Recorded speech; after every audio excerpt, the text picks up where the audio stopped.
Hello friends, दृष्टि में आपका स्वागत है और मैं हूं आनंद।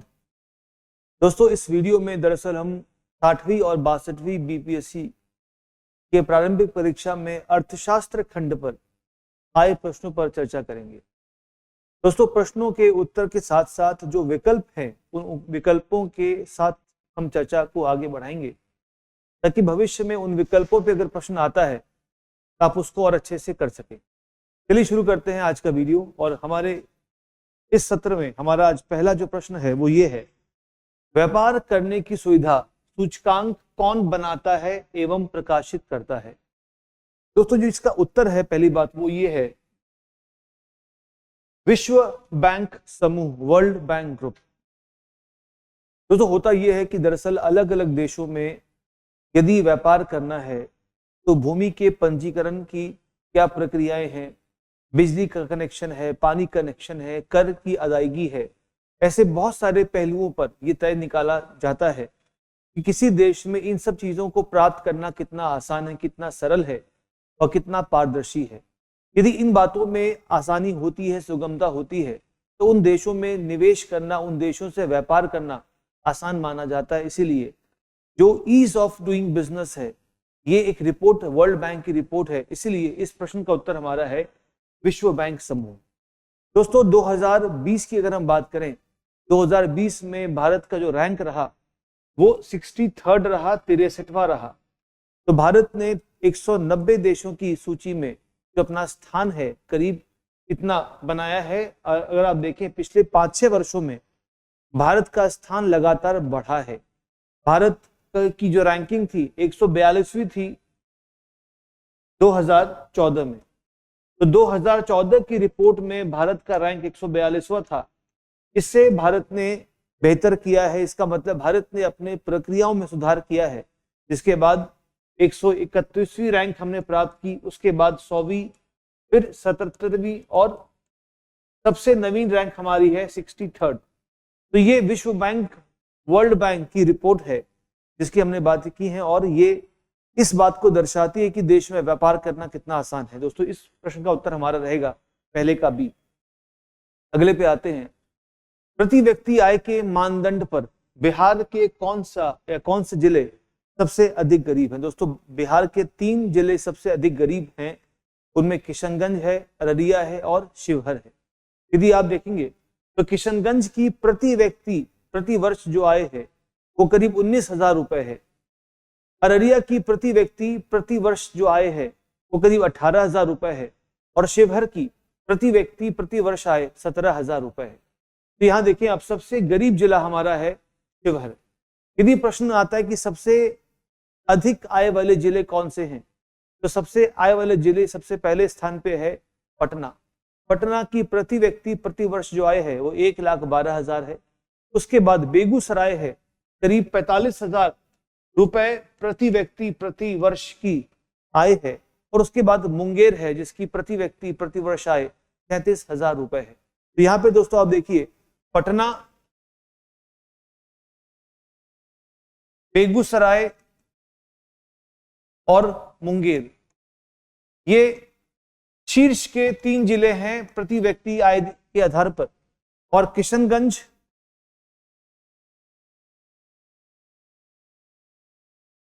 अररिया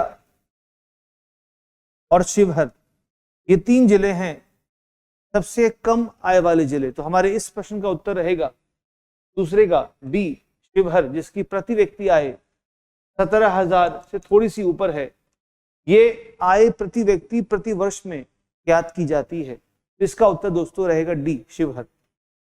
अगला, किस अर्थशास्त्री ने भारत में सबसे पहले वैज्ञानिक दृष्टि से राष्ट्रीय आय की गणना की। दोस्तों, भारत में एक महान अर्थशास्त्री की मैं बात करूंगा जिनका नाम है VKRV राव, जिनको पद्म विभूषण से सम्मानित किया गया, जिन्होंने दिल्ली स्कूल ऑफ इकोनॉमिक्स की नींव रखी, जो केंद्र में मंत्री रहे। और उन्होंने 1934 में प्रकाशित अपनी एक प्रकाशन में दरअसल राष्ट्रीय आय का एक बहुत वैज्ञानिक आकलन किया, और वहां से फिर राष्ट्रीय आय भारत की अर्थव्यवस्था में उसका अध्ययन शुरू हुआ। तो हमारे इस प्रश्न का उत्तर है VKRV राय, जो एक सम्मानित अर्थशास्त्री रहे, केंद्र में मंत्री रहे, योजना आयोग के मेंबर भी रह चुके हैं, इसलिए इनका नाम एक विख्यात है, VKRV राव। तीसरे का उत्तर दोस्तों है बी। चौथा, भारत में पहली पंचवर्षीय योजना का आधार था। दोस्तों अलग अलग पंचवर्षीय योजनाओं को अलग अलग आधारों पर बनाया गया, उसमें से जो पहली योजना है उसका आधार था हेरोड-डॉमर मॉडल। दो अर्थशास्त्रियों के नाम पर यह मॉडल आता है, हेरोड-डॉमर मॉडल। दोस्तों इसका मतलब यह है, दरअसल पहली पंचवर्षीय योजना का उद्देश्य था कि भारत में निवेश को प्रोत्साहित किया जाए। बचत से आता है निवेश और निवेश से आता है उत्पादन। तो बचत, निवेश, उत्पादन के आधार पर आर्थिक प्रगति के मॉडल का ही जो नाम है वो है हेरोड-डॉमर मॉडल। तो यहां पर पहली योजना में हेरोड-डॉमर मॉडल का उद्देश्य था कि भारत में बचत, निवेश और निवेश से जो उत्पादन होगा उससे अर्थव्यवस्था को संचालित किया जाएगा। आप देखिए जो पहली पंचवर्षीय योजना है उसमें हमने कुछ बड़े बांधों का निर्माण किया, उस बांध से हमने देश में सिंचाई की व्यवस्था की और देश को आने वाले वर्षों में खाद्य सुरक्षा में आत्मनिर्भर किया। जहां तक बात महालनोबिस मॉडल की है, दोस्तों ये जो मॉडल है इसका इस्तेमाल भारत के दूसरे पंचवर्षीय योजना में किया गया, जिसको हम कहते हैं नेहरू महालनोबिस मॉडल। इस मॉडल का उद्देश्य था भारत में भारी उद्योगों का स्थापना की जाए और भारी उद्योगों की स्थापना से भारत की आर्थिक प्रगति को आगे बढ़ाया जाए। दादा भाई नौरोजी मॉडल, दोस्तों दरअसल ये दादा भाई नौरोजी ने भारत में निर्धनता का मापन किया था। 1901 में प्रकाशित इनकी पुस्तक पॉवर्टी एंड अनब्रिटिश रूल में उन्होंने भारत की गरीबी का आकलन किया था। और नेहरू जी का जो मॉडल है दरअसल वो नेहरू और महालनोबिस मॉडल से साथ जोड़ के देखा जाता है। तो यहाँ पर हमारा उत्तर रहेगा हेरोड-डॉमर मॉडल, जो पहली पंचवर्षीय योजना का हमारा आधार था। दोस्तों अगला प्रश्न है कि भारत का एकमात्र राज्य जो केसर का उत्पादन करता है। दोस्तों भारत में केवल और केवल जम्मू कश्मीर की जलवायु ही ऐसी है जो केसर के उत्पादन के लिए उपयुक्त है, इसीलिए केवल जम्मू कश्मीर राज्य ही भारत में अब ये एक ऐसा संघ शासित प्रदेश बन गया है जो दरअसल केसर का उत्पादन करता है। हमने अपने पिछली वीडियोस में ये अध्ययन किया, एक प्रश्न हमारा आया था कि विश्व में सबसे अधिक उत्पादन कौन करता है केसर का, उसका उत्तर था ईरान। तो विश्व में सबसे अधिक उत्पादन ईरान करता है और भारत में यह उत्पादन जम्मू कश्मीर द्वारा होता है। तो हमारे इस प्रश्न का उत्तर है 5th का सी, जम्मू कश्मीर। अगले प्रश्न की बात करते हैं, निम्नलिखित में से कौन सी नगदी फसलें नहीं है। दोस्तों नगदी फसलें वे होती हैं जिनका पूर्ण इस्तेमाल विक्रय के लिए होता है, वाणिज्य के लिए होता है और उपभोग के लिए नहीं होता। जैसे आप देखें जूट, तो जूट जो है वो पूर्ण रूप से नगदी फसलें हैं, इसका इस्तेमाल बाजार में बेचने के लिए होता है। मूंगफली, दोस्तों मूंगफली भी एक ऐसी फसल है जो नगदी फसल है जिसको बेचा जाता है। किंतु यदि हम जवार देखेंगे तो जवार का इस्तेमाल मानव या किसान अपने उपभोग के लिए भी करते हैं। तो जवार एक ऐसी फसल है जो मोटे अनाज में आती है, बाजरा है, जवार है, ये हमारे मोटे अनाजों में आती है जिसका इस्तेमाल लोग अपने भोजन में भी करते हैं, इसीलिए ये एक खाद्यान्न है, खाद्य फसल है, ये नगदी फसल पूर्ण रूप से नहीं है। जबकि आप देखें गन्ना है, ये भी बाजार में बिकने को ही जाता है, इसका इस्तेमाल ऐसे किसान अपने भोजन में नहीं करता। तो यहाँ पे हमारा उत्तर क्या होगा, छठे का सी, वो उत्तर है ज्वार।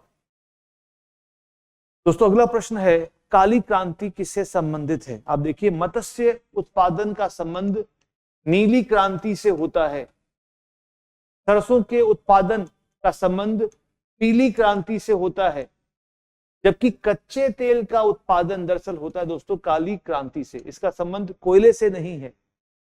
भारत में कच्चे तेल के अधिक से अधिक उत्पादन की जो क्रांति है उसको हमने काली क्रांति कहा है। यदि हम बात करें उर्वरक की, तो उर्वरक की उत्पादन की बात आती है भूरी क्रांति से।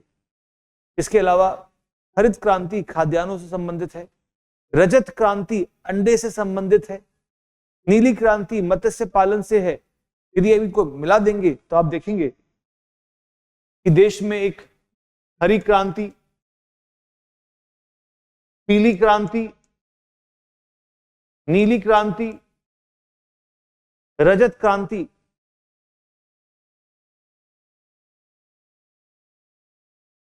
काली क्रांति, लाल क्रांति का संबंध दोस्तों मांस के उत्पादन से है। इस प्रकार से इन सबको मिला देंगे आप तो बन जाता है इंद्रधनुष क्रांति, को हम कहते हैं रेनबो रेवोल्यूशन। तो हमारे इस प्रश्न का उत्तर होगा 7th का सी, कच्चे तेल का उत्पादन।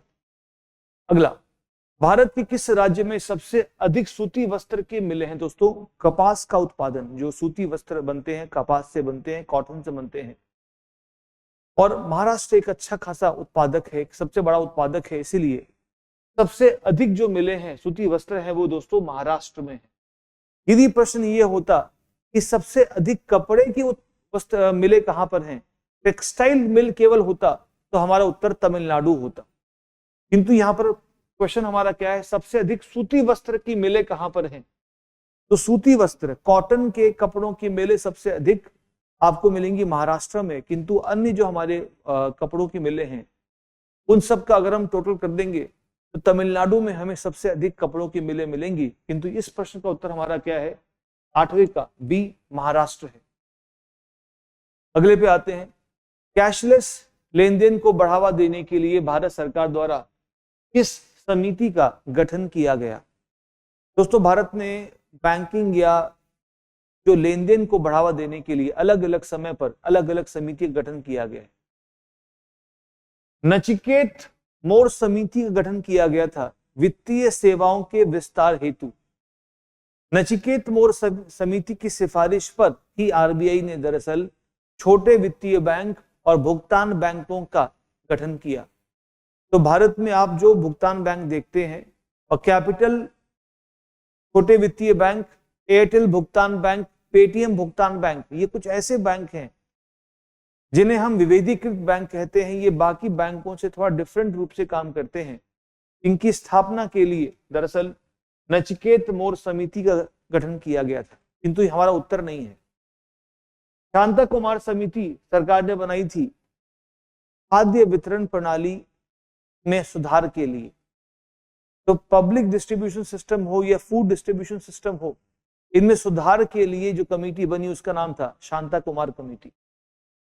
HR खान समिति, दोस्तों सेबी द्वारा यह समिति गठित की गई ताकि इनका काम यह था कि देश में जो विदेशी निवेशक आते हैं, खासकर विदेशी संस्थागत निवेशक जो भारतीय शेयर बाजार में निवेश करते हैं, उन निवेशकों के सुधार हेतु उस निवेश को प्रोत्साहन करने के लिए सिफारिश इनको देना था।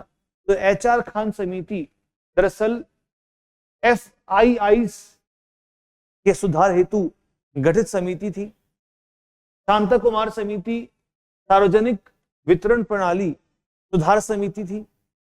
नचिकेत मोर समिति जो विभेदीकृत बैंक हमारे हैं, विभेदीकृत बैंक हैं, भुगतान बैंक है, छोटे वित्तीय बैंक हैं, उनको लेकर गठित समिति थी। किंतु नीरज गुप्ता समिति दोस्तों दरअसल कैशलेस लेन देन को बढ़ावा देने के लिए भारत सरकार द्वारा 2016 में गठित की गई समिति थी। इन्होंने अध्ययन किया कि कैसे भारत में कैशलेस लेन देन को बढ़ावा दिया जाए, जिनकी सिफारिश पर देश में UPI जैसे बहुत सारे ऐसे रास्ते खुले जिसके माध्यम से आज भारत में ट्रांजैक्शन होता है। और अब हालत दोस्तों ये है कि एक महीने में करीब 250 करोड़ ट्रांजैक्शन UPI से होते हैं, और 2021 साल के दिसंबर महीने में ये पहली बार ऐसा हुआ कि भारत में cashless UPI transaction ATM withdrawal से, ATM से निकास से ज्यादा देखने को मिले। तो इन सिफारिशों के आधार पर भारत में रिफॉर्म्स किए गए, जिसका हमें रिजल्ट आज दिखाई दे रहा है। तो हमारे इस प्रश्न का उत्तर रहेगा 90 का डी, नीरज कुमार गुप्ता समिति। अगले प्रश्न की बात करते हैं, बैंक दर का आशय क्या है? तो जो बैंक दर वह दर है जिस पर RBI व्यापारिक बैंकों को लंबी अवधि के ऋण देता है और आरबीआई उन बैंकों से ब्याज की दर वसूलता है। यहां पे अगर हम परिभाषा देखें तो साहूकारों द्वारा लिया जाने वाला ब्याज दर ये नहीं होता। अनुसूचित बैंकों द्वारा लिया जाने वाला ब्याज दर, अगर बैंक हमसे ब्याज लेंगे उसको बैंक दर नहीं कहते। दोस्तों आप देखिए, केंद्रीय बैंक द्वारा लिया जाने वाला आधिकारिक ब्याज दर, तो केंद्रीय बैंक मतलब आरबीआई, आरबीआई व्यापारिक बैंकों से जो ब्याज दर वसूलती है उसको कहते हैं बैंक दर। इसीलिए हमारा जो उत्तर होगा 10वें प्रश्न का उत्तर हमारा डी सबसे उपयुक्त है, क्योंकि बाकी जो कथन हमारे हैं वो सही नहीं है। अगला प्रश्न है, भारत का 2016 में सुस्थिर विकास लक्ष्य सूचकांक में कौन सा स्थान है? दोस्तों पहली बात तो ये कि ये होता क्या है, आप देखिए इसको बोलते हैं सस्टेनेबल डेवलपमेंट गोल, एसडीजी, जिसे 2015 में अपनाया गया। ये 17 लक्ष्यों का एक समूह है जिसका उद्देश्य है कि 2030 तक गरीबी उन्मूलन, भुखमरी उन्मूलन, बेहतर स्वास्थ्य, शिक्षा, लैंगिक समानता आदि को प्राप्त किया जाएगा। इन लक्ष्यों की प्राप्ति के लिए 2012 में ही संयुक्त राष्ट्र द्वारा, यूएन के द्वारा एक ग्रुप बनाया गया, उसका नाम था sustainable development goal SDSN, sustainable development solutions network, मतलब सतत विकास जो सॉल्यूशन समाधान है उसका नेटवर्क। तो इसका नाम हुआ sustainable development solution network SDSN। 2012 में यूएन के द्वारा संयुक्त राष्ट्र समाधान नेटवर्क का गठन किया गया, जिसका उद्देश्य था कि 2015 से 30 के बीच में इन लक्ष्यों की प्राप्ति के लिए समाधान उपलब्ध कराएगा। इस यूएन SDSN के द्वारा एक सूचकांक निकलता है जिसमें देशों की रैंकिंग होती कि देशों ने इन विकास लक्ष्यों की प्राप्ति में कितना काम किया, किस रैंक पे आते हैं। दोस्तों करीब 150 देशों की सूची में भारत का स्थान 110वां था वर्ष 2016 के लिए, और इस वर्ष में स्वीडन जो राष्ट्र है वो पहले स्थान पे था। इसका मतलब ये हुआ कि इन विकास लक्ष्यों की प्राप्ति में स्वीडन का जो प्रयास है सबसे अग्रणी था और भारत का काफी पीछे था। हालांकि भारत बहुत तेजी से इन लक्ष्यों की प्राप्ति में आगे बढ़ता जा रहा है। हमारे इस प्रश्न का उत्तर है ये। इसके अलावा हमने अतिरिक्त बातें कर ली हैं कि एसडीजी या सुस्थिर विकास लक्ष्य 2015 से 2030 के बीच में पूरे किए जाने हैं। इन लक्ष्यों में 17 लक्ष्यों का समूह है। इन लक्ष्यों की प्राप्ति के लिए समाधान देने के लिए यूएन ने पहले ही SDSN नामक नेटवर्क का गठन कर दिया है। इसके द्वारा ये सूचकांक निकाला जाता है जिसमें भारत का स्थान 110वां है। इस प्रश्न का उत्तर दोस्तों हमारा हो गया ए। अगले की बात करते हैं। भारत में कौन सा राज्य सर्वप्रथम खुले में शौच से मुक्त राज्य घोषित किया गया? दोस्तों 3 राज्य ऐसे हैं जिन्होंने सबसे पहले खुले में शौच को बंद किया। उसमें पहला है सिक्किम, फिर हिमाचल और तीसरा केरल। लेकिन उन सब में भी सबसे पहले सिक्किम ने खुले में शौच को बंद किया, इसीलिए हमारा उत्तर क्या है? सिक्किम। सिक्किम के बाद आता है हिमाचल, उसके बाद आता है केरल। अभी भी असम और बिहार में एक अच्छी खासी जनसंख्या खुले में शौच करती है, इसीलिए उन पर काम करने की आवश्यकता है। हालांकि यहां उत्तर हमारा क्या होगा? 12वीं का डी। अगला प्रश्न है, यूरोजोन का नवीनतम सदस्य कौन है? दोस्तों अब देखिए इसका मतलब क्या है। यूरोजोन का मतलब हुआ एक ऐसा समूह जिसके सभी सदस्य एक कॉमन मुद्रा यूरो का इस्तेमाल करते हैं, जिसे हम इस प्रकार से रिप्रेजेंट करते हैं। अभी इन समुदाय में 19 मेंबर्स हैं। लिथुआनिया ने दरअसल 2015 में इसे ज्वाइन किया। सिप्रस ने 2008 में इसे ज्वाइन किया। दोस्तों क्रोएशिया और बुल्गारिया, वैसे क्रोएशिया 2023 में इसे ठीक रूप से ज्वाइन करेगा और करेंसी का इस्तेमाल शुरू करेगा, और 2024 में बुल्गारिया यूरो को इस्तेमाल करेगा, किंतु बुल्गारिया ने एक्चुअल में 2020 में ही इसे ज्वाइन कर लिया था। हमारे इस प्रश्न का उत्तर है बुल्गारिया, क्योंकि ये तो बहुत पहले ही हो चुके थे।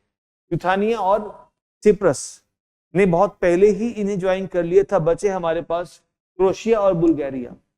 तो क्रोएशिया ने एग्रीमेंट किया 2021 में, बुल्गारिया ने किया 2020 में। क्रोएशिया औपचारिक रूप से मेंबर बनेगा 2023 में, बुल्गारिया बनेगा 2024 में। तो भले ही यूरो के इस्तेमाल को ये लेट शुरू करे, किंतु ज्वाइन उन्होंने पहले कर लिया था। तो उस हिसाब से हमारा उत्तर क्या होगा? बुल्गारिया। की नवीनतम मेंबर कौन है इसका? बुल्गारिया। तो हमारे इस प्रश्न का उत्तर क्या हो गया? सी। अगला प्रश्न है भारत का वित्तीय वर्ष 2017 के लिए राजकोषीय घाटे का लक्ष्य क्या है? दोस्तों आप देखिए, राजकोषीय घाटे का मतलब यह है कि बजट में जो एक प्रकार का घाटा है, जो कुल प्राप्ति है बजट में, यदि वो कम है सरकार के उस साल के अनुमानित व्यय से, तो उस अंतर को हम राजकोषीय घाटा कहते हैं। और इस वर्ष के लिए सरकार ने जीडीपी के 3.5% का लक्ष्य रखा था। दोस्तों अगर वर्तमान की बात करें, 2020-21 के लिए भारत सरकार का राजकोषीय घाटा जीडीपी का 9.5% रहा। यह प्रश्न आ सकता है। 2021 में भारत सरकार को बहुत भारी मात्रा में राजकोषीय घाटा झेलना पड़ा। यदि इसको हम रुपए में कन्वर्ट करें तो ये आप देखिए कि ये इसका मतलब हो गया 18,48,000 करोड़ रुपए। वर्ष 2021 में भारत सरकार ने, इसका मतलब ये हुआ 18,48,000 करोड़ रुपए अतिरिक्त बाजार से उठाए होंगे ताकि वो अपने व्ययों को पूरा कर सके। और यदि हम प्रश्न देखें 2021-22 के लिए सरकार का लक्ष्य क्या है? वो है जीडीपी का 6.8%। तो मान लीजिए प्रश्न ये आ जाए कि 2021-22 के लिए लक्ष्य क्या है राजकोषीय घाटे का, तो हमारा उत्तर रहेगा 6.8%। और 2016 के लिए हमारा लक्ष्य क्या है? 3.5%। दोस्तों यहां पर आप देखिए एक कानून है, उसका नाम है एफआरबीएम। एफआरबीएम एक्ट 2003 में पारित किया गया था। इस एक्ट में एक लक्ष्य दिया गया और कहा गया कि मार्च 2008 तक केंद्र को अपना राजकोषीय घाटा 3% कर लेना होगा। तो यहां पर कुछ आंकड़े आते हैं, जैसे एफआरबीएम ने कितना दिया? 3% का सुझाव दिया। इसमें कितना था? 3.5% था। 2021 में कितना हो गया? 9.5% हो गया। 21-22 में कितना अनुमान है? 6.8% का अनुमान रहेगा। तो ये इसके अतिरिक्त बातें हमने देख ली। इस प्रश्न का उत्तर हमारा है बी। अगले की बात करते हैं। इनमें से कौन से भारतीय या उपाय भारतीय भुगतान संतुलन की स्थिति को सुधारने में सक्षम नहीं है? दोस्तों यदि किसी देश का एक साल में विदेशों के साथ में जो भी लेखा जोखा हुआ, जो भी लेन देन हुआ, उसको नोट कर लें, उसको रिकॉर्ड कर लें, उसे भुगतान संतुलन कहते हैं। यदि उस लेन देन में अधिक पैसा हमने दे दिया या पैसा देश के बाहर चला गया, तो उससे नेगेटिव या नकारात्मक भुगतान संतुलन की स्थिति पैदा होती है। और यदि उस लेन देन में अधिकांश पैसा देश में आया, चाहे वो निवेश का हो, चाहे वो निर्यात करके कमाई हो, तो वहां हम कहते हैं कि ये सकारात्मक बीओपी है, सकारात्मक बैलेंस ऑफ पेमेंट है, ये सकारात्मक भुगतान का संतुलन है। यदि लेन देन के समय बहुत सारा पैसा बाहर चला जाए और नकारात्मक बीओपी हो जाए, नकारात्मक बैलेंस ऑफ पेमेंट हो जाए, तो उस स्थिति को ठीक कैसे करें? आप यहां देखें, यदि हम आयात प्रतिस्थापन को बढ़ाएं, इसका मतलब क्या हुआ? इसको हम कहते हैं इंपोर्ट सब्स्टिट्यूशन। जो चीजें हम आयात करते हैं उसको घरेलू उत्पाद से पूरी कर लें। यदि आयात प्रतिस्थापन होगा, इसका मतलब आयातों का घरेलू उत्पाद से रिप्लेसमेंट कर देंगे। इससे क्या होगा? इससे हमारे आयात घटेंगे तो हमारे भुगतान के संतुलन की समस्या भी ठीक हो जाएगी। तो आयात प्रतिस्थापन तो एक तरीका है जिससे हम अपने भुगतान के संतुलन की समस्या को दूर करते हैं। तो पहला कथन सही है, जिससे भुगतान संतुलन की स्थिति सुधरती है। रुपए का अवमूल्यन। रुपए के अवमूल्यन से, करेंसी के डिवैल्यूएशन से निर्यात को प्रोत्साहन मिलता है, क्योंकि निर्यात सस्ता हो जाता है। तो यदि रुपए का अवमूल्यन होगा तो रुपया सस्ता होगा, निर्यात सस्ता होगा, निर्यात को बढ़ावा मिलेगा, जिससे हमें विदेशी मुद्रा मिलेगी। और जब वो मिलेगी तो क्या होगा? भुगतान संतुलन की स्थिति हमारी सुधरेगी। यदि हम आयातों पे कर लगा दें तो आयात पे कर लगाएंगे तो माल कम आएगा, भुगतान कम जाएगा, तो भी तो इससे क्या होगा? भुगतान संतुलन की स्थिति हमारी ठीक होगी। तो इन तीनों से दरअसल क्या होगा दोस्तों? इन तीनों से ही हमारे बैलेंस ऑफ पेमेंट, भुगतान के संतुलन को सहायता मिलेगी। हमारा प्रश्न क्या है? हमारा प्रश्न ये है कि इनमें से कौन सा भुगतान संतुलन की स्थिति को सुधारने में सक्षम नहीं है। इसका मतलब आप चौथा उत्तर देखें। यदि निर्यातों पे हम कर लगा दें तो क्या होगा? निर्यात पे कर लगाएंगे, निर्यात हमारे महंगे होंगे, निर्यात हमारे कम होंगे, हमारे पास विदेशी मुद्रा भंडार कम होगी, तो हमारे भुगतान संतुलन की स्थिति खराब हो जाएगी। इसीलिए ये सक्षम नहीं है, ये तो उल्टा कर देगा। यदि आप निर्यातों पे कर लगा देंगे तो निर्यात हमारे कम होंगे, हमारे पास विदेशी मुद्रा भंडार कम आएगा, तो भुगतान संतुलन तो हमारा और खराब हो जाएगा। इसीलिए ये तीनों कथन ए, बी और सी तो भुगतान संतुलन को अच्छा करेंगे, भारत के सकारात्मक रूप में लेके आएंगे, किंतु केवल जो चौथा ऑप्शन है ये भुगतान संतुलन को नकारात्मक करेगा। इसीलिए हमारा उत्तर क्या होगा? डी, कि ये सक्षम नहीं है हमारे balance of payment of condition को ठीक करने के लिए, उल्टा ये खराब कर देगा। इसीलिए इसका उत्तर होगा डी। अगले प्रश्न की बात करते हैं। भारत में सेवा कर किसकी सिफारिशों से लागू हुआ? दोस्तों 1991 में दरअसल टैक्स रिफॉर्म्स कमेटी बनाई गई थी, उसकी अध्यक्षता की थी राजा चलैया ने। तो इस समिति की सिफारिश पर भारत में 1994 से सेवा कर को लागू किया गया। हालांकि अब सेवा कर समाप्त कर दिया गया है, जिसके स्थान पर जीएसटी आ गया है। किंतु इस प्रश्न का उत्तर हमारा क्या होगा? 16वें का उत्तर होगा बी, क्योंकि 91 की समिति है राजा जे चलैया, इनकी सिफारिश पर भारत में 94 से हमने लगाया सेवा कर। और 1995 में हमने क्या किया? WTO के हम मेंबर बने और विश्व व्यापार संगठन में भी सेवा के व्यापार पर एक विशिष्ट समझौता है जिसपे हमने हस्ताक्षर किया। तो यहां पर हमारे इस प्रश्न का उत्तर है 16वें का बी। और समिति का एक और नाम है जिसका नाम है टैक्स रिफॉर्म्स कमेटी, TRC भी इसको कहते हैं, और इसकी अवधि है 91। लागू कब हुआ? 1994 से। अगले प्रश्न पे आते हैं। इनमें से कौन सा कर केंद्र द्वारा लगाया जाता है, राज्य के द्वारा एकत्रित और आवंटित किया जाता है? दोस्तों संविधान में अनुच्छेद 268 से लेकर अनुच्छेद 293 के बीच में ऐसे बहुत सारे अनुच्छेद हैं जहां पर कर की बात है, कर के वितरण की बात है।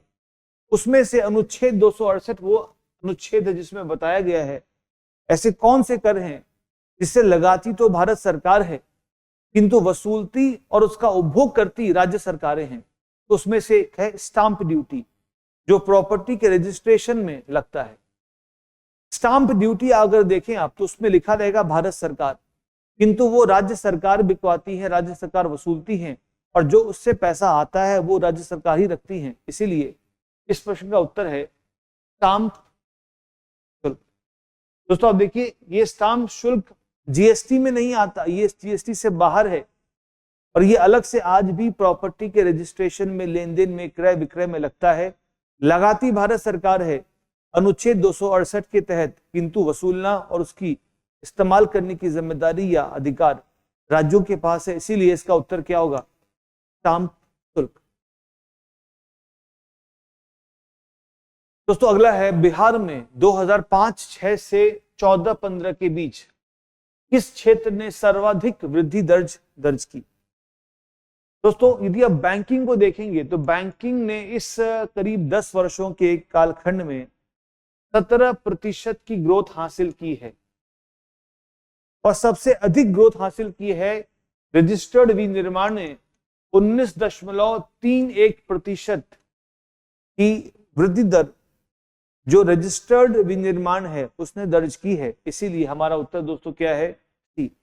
जहां तक बात कृषि और परिवहन का, इनकी जो ग्रोथ रेट है बाकियों से काफी कम रही है, इसीलिए हमारा उत्तर क्या है? रजिस्टर्ड विनिर्माण, जो करीब लगभग आप मान सकते हैं 20% की दर से पिछले 10 वर्षों में बढ़ा है। तो हमारे इस प्रश्न का उत्तर क्या है? रजिस्टर्ड विनिर्माण। दोस्तों बिहार में स्पर परियोजना का संबंध क्या है? 2014 से 17 के बीच में बिहार सरकार ने अर्बन रिफॉर्म्स, यूआर का मतलब क्या है? अर्बन रिफॉर्म्स, शहरी सुधार की स्कीम को शुरू किया। The scheme for promotion of urban reforms. तो शहरी सुधार के लिए जो स्कीम चलाई गई उसका नाम है स्पर। तो यहां पे हमारा उत्तर क्या है? नगर निगम वित्त से, क्योंकि नगरों के सुधार के लिए वित्त की आवश्यकता पड़ती है, जिसके लिए स्पर कार्यक्रम को चलाया गया। तो यहां पे हमारा उत्तर दोस्तों क्या है? 19वें का डी है। बिहार में राष्ट्रीय राजमार्गों की कुल संख्या क्या है? दोस्तों ये प्रश्न पत्र हमारा थोड़ा पुराना है, और उस वर्ष की अगर हम बात करें तो बिहार में उस समय जो राष्ट्रीय राजमार्ग की लंबाई आंकी गई थी वो है 4595 किलोमीटर।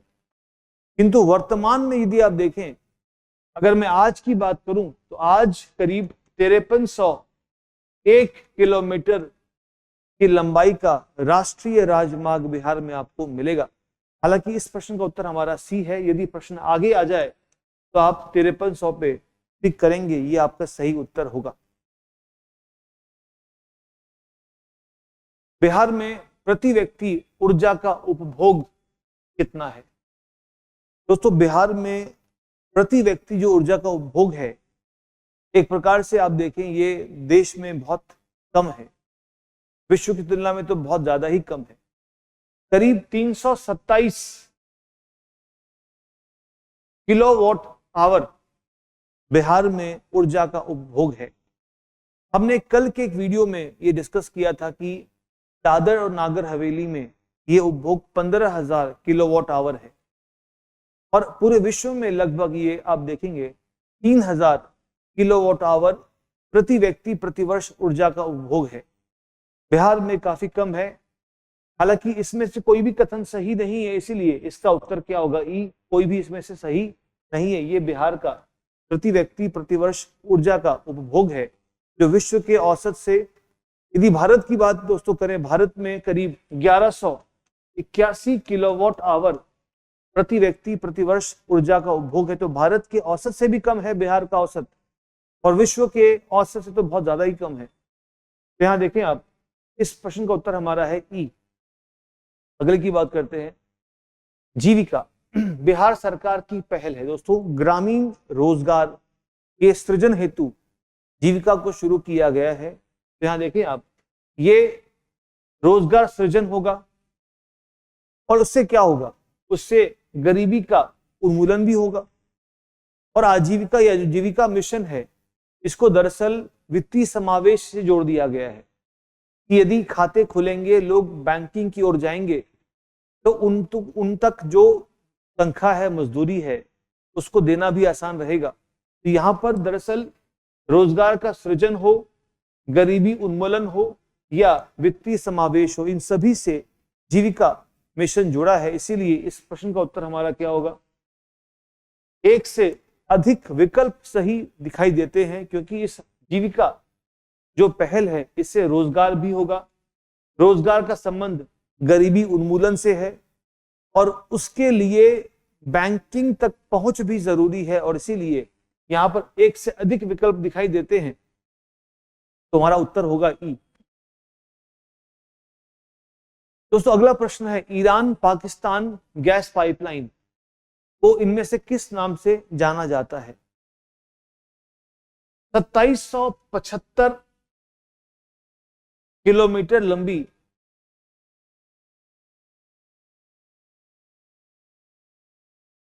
ये पाइपलाइन है जो प्राकृतिक गैस को ईरान के बंदर अब्बास से पाकिस्तान के मुल्तान तक लेके आएगी।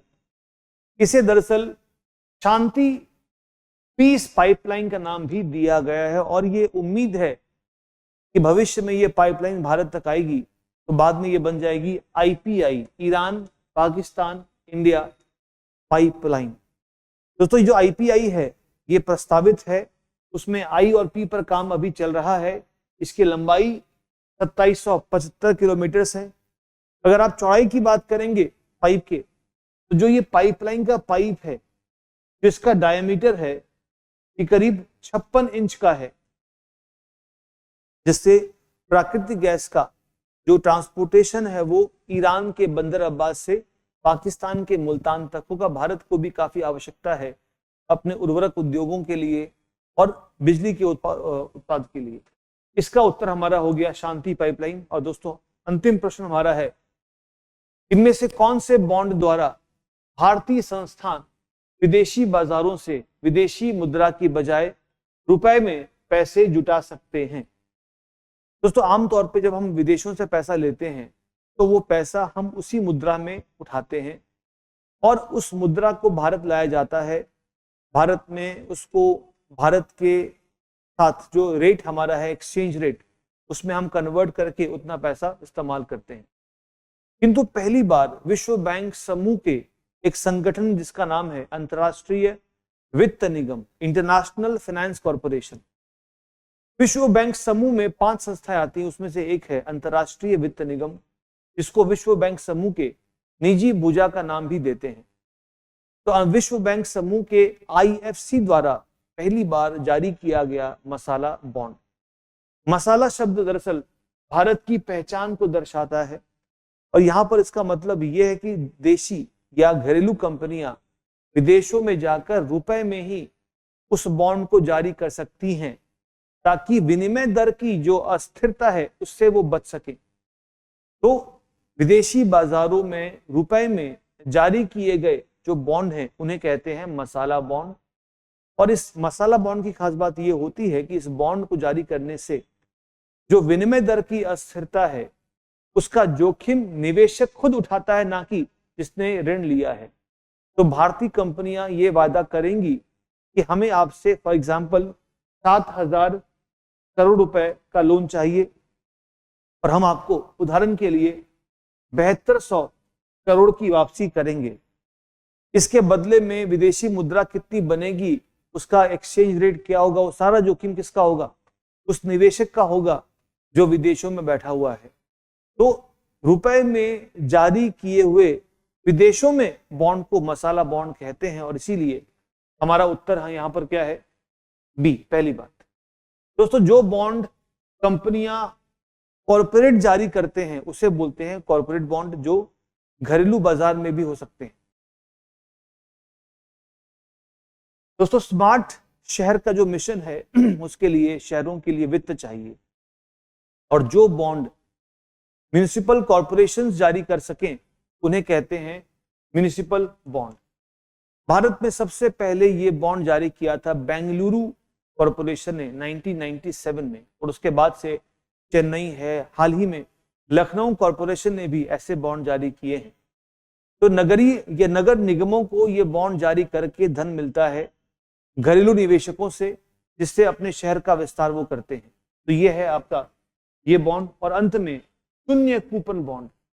फ्रेंड्स कूपन का मतलब होता है ब्याज। आमतौर पे जो बॉन्ड जारी होते हैं तो बॉन्ड जारी होते हैं डिस्काउंट पे। मान लीजिए एक बॉन्ड की हमने बात की, एक बॉन्ड है, उस बॉन्ड पे लिखा है 100 रुपए, तो जिसके पास वो बॉन्ड है वो 100 रुपए का हकदार है उस व्यक्ति से जिसने बॉन्ड जारी किया है। ये बॉन्ड दरअसल बिकता है, डिस्काउंट का मतलब है कि मान लीजिए बिका 96 रुपीस पर, तो ये आज किसी भी निवेशक को बॉन्ड मिलेगा इतने रुपए का, और कुछ दिनों के बाद जब बॉन्ड मैच्योर होगा तो उसे इसके बदले में इतने मिलेंगे, कोई ब्याज नहीं मिलेगा।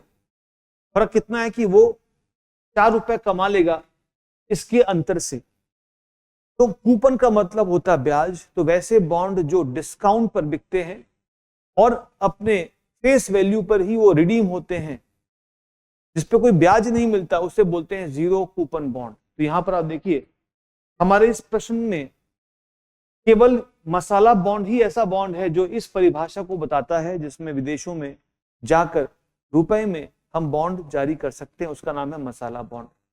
दोस्तों ये था हमारी चर्चा बीपीएससी के 60वें और 62वें परीक्षा पर। दोस्तों हमने पिछले वीडियोस में और हमने काफी और भी वीडियोस बनाई हैं जिसमें हमने बाकी परीक्षाओं की चर्चा की है, तो आप उसे भी देखिएगा। तो आज के लिए दोस्तों इतना ही।